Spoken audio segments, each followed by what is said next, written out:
I typically don't pay attention to Joe Rogan's podcast because I like listening to Christians speak rather than people who reject God. But Christians love to hype it up whenever there is a Christian that goes on to Joe Rogan, and this happened. Wesley Huff went on, and I have to say that I really do enjoy a lot of his content. If you look up John 1:18, his analysis of P66, it's one of the oldest manuscripts for the New Testament, and it contains the reading, "The only begotten God who is in the bosom of the Father, he has explained him." This is how Jesus is described, which is very unique. I highly recommend his stuff. However, I do have some critiques that I offered in my last video. I highly recommend you go check it out. But I will say that in general, this conversation that was had here was definitely beneficial. There was a lot of misconceptions clarified and a lot of education that happened. So I'm thankful that someone like Wesley Huff went on rather than someone like William Lane Craig, for example. I'm going to show y'all 4 moments from this conversation that I really enjoyed. This first one's going to be about the book of Isaiah and how it has been handed down today, and it's pretty awesome. So when you say the book of Isaiah is intact, how similar is it to the book of Isaiah that's in the Bible? So that one is fascinating. So this isn't true for all of the Dead Sea Scrolls, but when we discovered the Great Isaiah Scroll... For context, if you don't know, the Dead Sea Scrolls were discovered in caves, and they were dated back to before the time of Jesus. And they contain biblical texts as well as non-biblical texts, just Jewish literature. Previous to that, the earliest copy of Isaiah that we had was in the Masoretic text, which is in the Middle Ages. Whoa. Yeah, so it was literally 1,000 years. We literally pushed back our understanding of Isaiah 1,000 years. And the thing that really shocked scholars, like I said, this isn't true for all of the Dead Sea Scrolls, but one of the things that shocked them about Isaiah was that it was word for word identical to the Masoretic text. Word for word? Word for word. Wow. Yeah. So this is the Great Isaiah Scroll. So if you go to Israel and you go... Is that papyrus? Yes. No, I think that one is vellum. So, Dead Sea Scrolls Isaiah dated back to before the time of Jesus, and then the next earliest copy of the book of Isaiah we had was from the Middle Ages, and they are the same. What's interesting about the Isaiah scroll and the Masoretic text and how it's been reliably transmitted throughout thousands of years, Joe Rogan called that a miracle later on. I don't have the timestamp for that. I should have marked it, but he did refer to that as a miracle. So I just thought that that was interesting. And yeah, I would agree. It's, telephone game for 1,000 years and there's no errors. And it's not just, one sentence here that got transmitted down for 1,000 years or a few paragraphs. No, Isaiah is one of the longest books in the Bible, and it has been reliably handed down from generation to generation to bless those who fear God and listen to his word. The next one is at 154:56, and this is where he explains the oldest piece of manuscript that we have for the New Testament. And it's actually from the book of John, which is ironic because the secular scholars say that John was written the latest. They have no evidence for this, of course. It's purely based on their own motives, but let's watch. I made something for you. Ooh. I make papyri facsimiles. So you were talking about what is our oldest manuscript evidence. So this guy is P52, John Ryland's 457. So that's a genuine Egyptian papyri that I made. I cut it out for you, and then I transcribed the text on that manuscript. So when we're talking about what is potentially our oldest evidence for the New Testament, this manuscript that most likely comes from Oxyrhynchus, Egypt, is the one that usually is universally accepted as our oldest one. And that contains John 18, where Jesus is on trial before Pilate. And yeah, so that's the one. It's in the John Rylands Library in Manchester, England. So this is a copy of that exactly? This is exactly what it looks like? Yeah, so I cut that out on the papyri with a scalpel, and then I transcribed the text on. You did a great job, dude. And you nerded out. I know. I'm for real nerded out. This is a real nerding out of. So that's actually so that's someone else's facsimile, which is not as good as the one I made. It's not as good. Yours is better. And where Jesus is on trial before Pilate, and Jesus says, "Everyone who follows the truth, who is following the truth, follows me." And on the back has the words of Pilate saying, "What is truth?" People often ask if God has a sense of humor, and I just look at stuff like that and I'm like, yeah, I mean, humans laugh. We're made in the image of God, right? But Psalm 37 says, "The wicked schemes against the righteous and gnashes at him with his teeth. The Lord laughs at him, for he sees that his day is coming." This is really funny because John, dated to be the latest, according to the secular scholars, they say this because John has clearly the highest view of Jesus, because John clearly teaches that he's God. But of course, that whole idea is laughable because Mark also portrays Jesus as God over and over and over again. And God, in his divine providence, decided to have the oldest manuscript that we have available to us today be from the book of John. And Jesus himself, being the way, the truth, and the life, Pilate, looking straight at him, says, "What is truth?" This is just like the atheist looking at the word of God.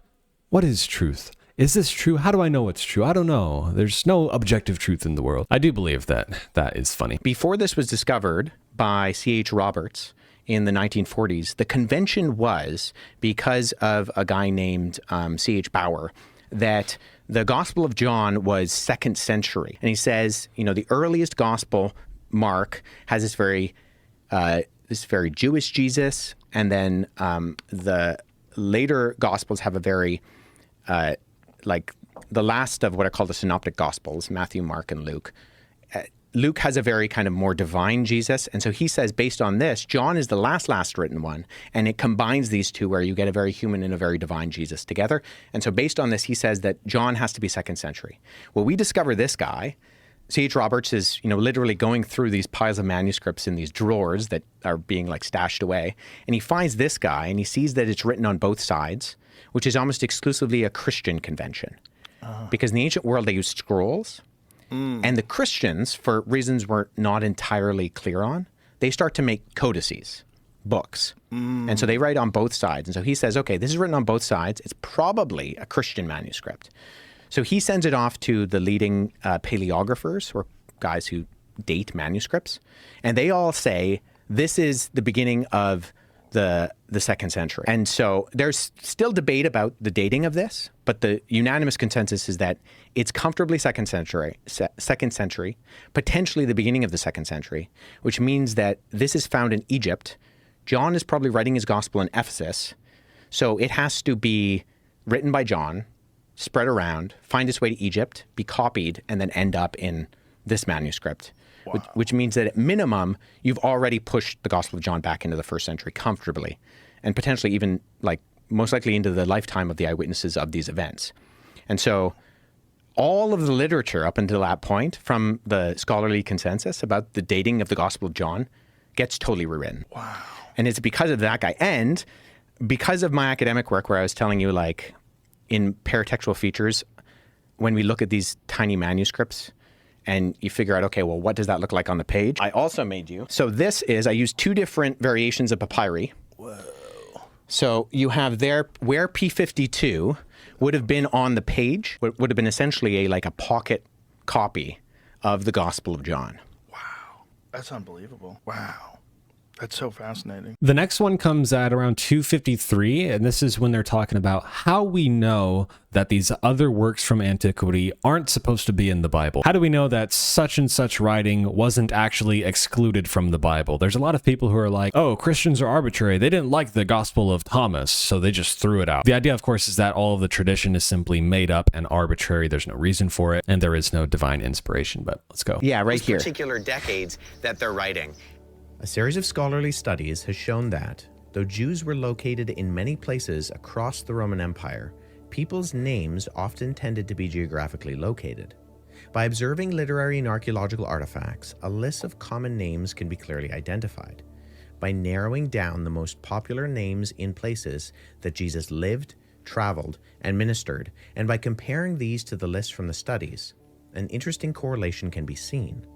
Just as we see today with popular names, a qualifier or nickname is often used. For example, notice that when Matthew lists the disciples in his gospel, certain names have a qualifier or nickname and others do not. Simon called Peter, and Andrew his brother, and James the son of Zebedee, and John his brother, Philip and Bartholomew, Thomas and Matthew the tax collector, James the son of Alphaeus, and Thaddeus, Simon the Zealot, and Judas Iscariot, who also betrayed him. As we would expect, the most popular names are those that have an added description. When we compare the most popular names in Judea and Galilee during the 1st century with names we see listed in key places in the biblical Gospels, we find that all the names with qualifiers match with what we'd assume if they were actually written in the time and place they claim to be narrating. In contrast, the Gospel of Judas only has 2 names that would fit, Jesus and Judas, but contains a host of other characters whose names match not with first century Judea or Galilee, like the biblical Gospels, but with names that were popular in Egypt during the 2nd and 3rd centuries. Consider how difficult it would be for someone living outside of the locations and times that these events took place to get the right names with the right qualifiers. We have 4 biblical Gospels with 4 different authors, and yet each gets this test of naming frequency and attribution right every time. A test and standard that the non-biblical Gospels simply do not pass. That's interesting. So we can use That is so interesting, isn't it? So that's so interesting. It totally makes sense too. Yeah, so it's the levels of methodology that we can use to find internal accuracy. If we really want to figure out, okay, where was this written? And is it coming from early eyewitness testimony? We look at something like the biblical Gospels, and they fit the bill for something that's written in first century Judea. But if we look at something like the other Gospels, they're doing things like the Gospel of Judas does, where other characters are coming up with names that are almost either non-existent or like very unpopular in places like Judea and Galilee, but are popular in 3rd and 4th century Egypt. So what can we then conclude from that? Well, this is being written in 3rd or 4th century Egypt. Right. Yeah. Wow. That's really amazing. It's such a complex and fascinating subject. I know that that's a common objection, like, oh, the church is trying to hide these books from you. It's like, no, they're forgeries. They're pretending to be something that they're not. So the last moment I'm going to share with y'all is towards the end, where Wes asks the big question. Like I said, I recommend you watch the whole thing. Let's see. What do you think of Jesus? Like in terms of your own like journeying and trying to find answers to ultimate questions. What do you think of the historical person of Jesus? Well, it certainly seems like there's a lot of people that believe that there was this very exceptional human being that existed. So the question is, what does that mean? Does it mean he was the Son of God? Does it mean he was just some completely unique human being that had this vision of humanity and this way of educating people and spreading this ideology that would ultimately change the way human beings interact with each other forever? So what is he the Son of God? Well, are we all? That's another question, right? Do we all have that inside of us? Do we all have that ability to change everything around us inside of us? Do we all have that unique connection to the divine? And is he a representation of the best version of that? Or was he an actual person that was the Son of God? And is it important? Yeah. I don't know.